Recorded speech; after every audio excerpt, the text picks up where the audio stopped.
aí, galerinha do 6º ano, como vocês estão? Eu espero que vocês estejam bem, se cuidando e vamos que vamos, porque a vida continua e temos que estudar.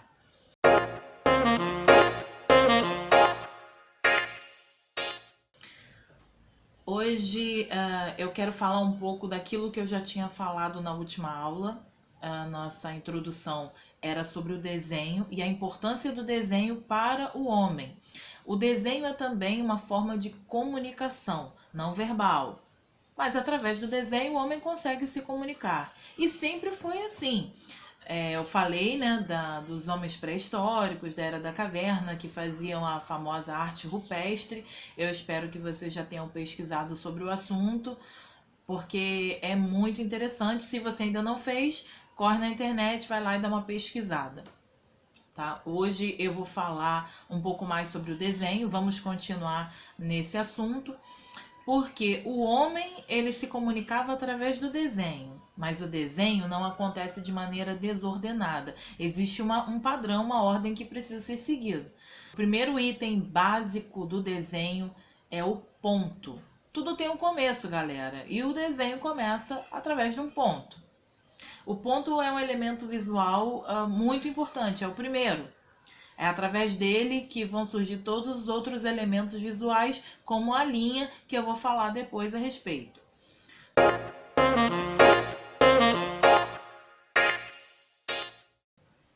Podemos dizer então que o ponto é o elemento mais importante para a construção de um desenho. Como eu falei, tudo começa a partir de um ponto.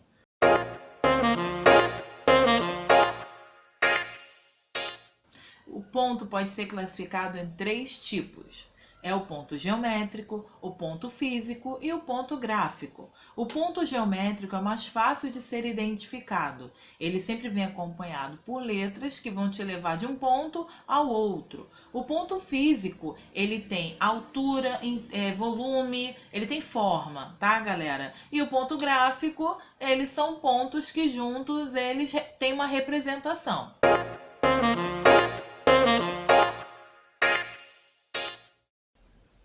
Em 1886, surgiu um carinha chamado Georges Seurat, que apareceu com um estilo totalmente novo e diferente de qualquer coisa que se via na época. Ele pegou o desenho, uma pintura, e fez a sua composição composta de pequenos pontos bem juntinhos um do outro. Era todo assim, todo feito de pontinhos. Essa técnica se chamou pontilhismo.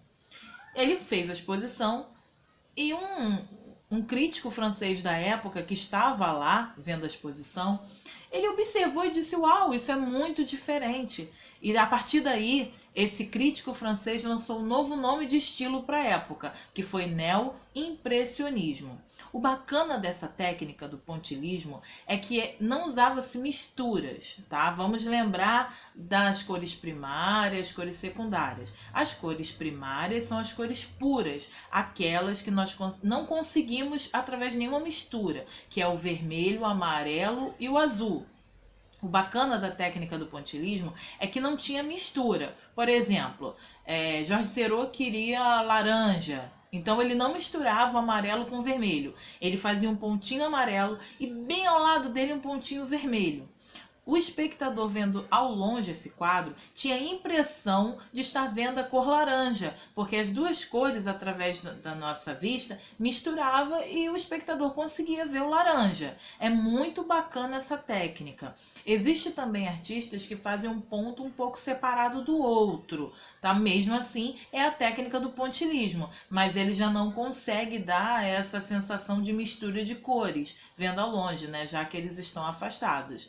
Mas é muito bacana ver os trabalhos de Georges Seurat. É um artista incrível, tá? Recomendo que todo mundo dê uma olhadinha. Saindo do ponto, nós entramos em outro elemento visual não menos importante, que é a linha.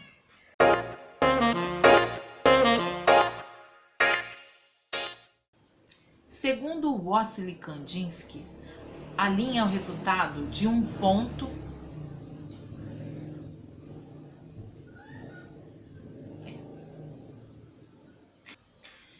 e não tem como falar de linguagens visuais sem falar dela, que é a linha. E vou falar é da linha vertical, horizontal e a inclinada, mas existem muitas outras, a linha quebrada, a linha mista, a ondulada, espiralada. Depois dá uma pesquisada aí nos tipos de linhas que existem, tá? A linha, ela também é usada para expressar sentimentos na arte. Geralmente, quando você usa uma linha horizontal, você quer dar uma sensação de equilíbrio na sua obra. A vertical, você quer dar uma ascensão, tá? Geralmente usado em profundidade, algo que está transcendendo. É muito bacana usar as linhas. Gente, em desenho, tudo tem um porquê, tá? Eu estou falando de Wassily Kandinsky, que ele foi o autor da primeira obra considerada arte abstrata, porque ele foi o mestre no uso das linhas, tá? Eu quero falar um pouco sobre a arte abstrata, essa arte que, infelizmente, ela sofre muito preconceitos. É comum você ouvir as pessoas falando que arte abstrata não é arte, que vê uns rabiscos e acha, isso aí qualquer criança pode fazer, isso não é arte. Gente, presta atenção. Imagine uma criança de 2 anos de idade lendo um livro, sem figuras. Para ela, aquilo não vai fazer o menor sentido porque ela ainda não aprendeu a ler. Na arte abstrata é a mesma coisa, só que em vez de escrita são imagens. É preciso também aprender a ler as imagens. Quando eu não sei ler as imagens, aquilo são apenas rabiscos para mim. Mas o artista, ele sabe exatamente porque cada linha, cada forma foi utilizada. Inclusive, também a cor tem um significado. Então, toda vez que você olhar um quadro abstrato cheio de linhas e formas, não pense que foi feito de maneira desordenada ou aleatória. O artista fez com um pensamento, ele sabia exatamente o que ele estava fazendo. Ele queria transmitir para o espectador um sentimento, algo que ele estava sentindo. A arte abstrata, ela não nasceu para ser compreendida. Esse é o erro da maioria dos espectadores que vão ao museu. Eles param em frente a uma arte abstrata e querem entender. E, gente, a arte abstrata não nasceu para ser entendida, ela nasceu para ser sentida. Na arte, nós temos que aprender a sentir e criar uma conexão com as obras que a gente frui. Tá? Frui, gente, é ver, observar e sentir, tá? Então, essa foi a nossa primeira aula. Nós falamos a respeito que o desenho é uma forma de comunicação. Falamos do ponto, da importância do ponto no desenho e das linhas. O que eu gostaria que você fizesse? Vamos lá. Eu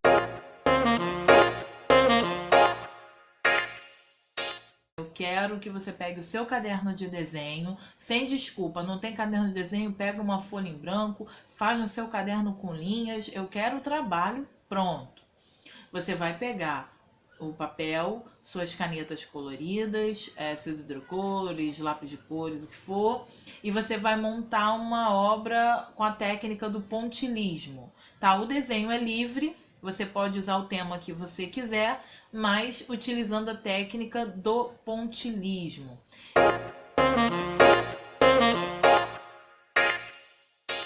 E também quero que você pesquise os tipos de linhas que existem e faça elas no seu caderno. Tá legal? Combinado? Galera, é isso aí. Foi um prazer estar com vocês. Infelizmente, a gente ainda não pode estar junto.